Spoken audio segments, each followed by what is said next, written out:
Hello! Tara, punta tayo sa bayan ng Santa Cruz at kakain tayo sa Mang Inasal. Actually, hindi ako laging nandito sa bayan ng Santa Cruz because pag galing ako sa school, diretso uwi agad ako to Calamba. Ganun ako because ang hirap, inaabot ng almost 2 hours minsan yung biyahe or the worst, 3 hours pa nga. And now we're here at Mang Inasal. Actually, this food is libre lang ng aking friend si Aubrey. I don't know ba't niya ako nilibre but thank you so much for the libre. Super nabusog ako kasi ako lang din yung kumain nung halo-halo, nung lumpia, nung palabok.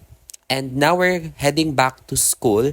Today pala is meron akong report na gagawin. It's about photosynthesis, biochemistry. And this is our Gate 2. This is the Laguna State Polytechnic University. More story on my school and how I ended up here soon. Just let me know kailan nyo gusto. And then we are reviewing some notes. At ayan, nag-report na ako because it's time to say goodbye dahil tapos na ako sa reporting. Yes, time to go home na. Ang lakad-lakad lang tayo sa aming school. Actually yan, very supportive. And bumili pala kami ng mangga sa labas ng school. Super bango niya and in fairness, masarap siya at ginawa ko siya for mango sticky rice.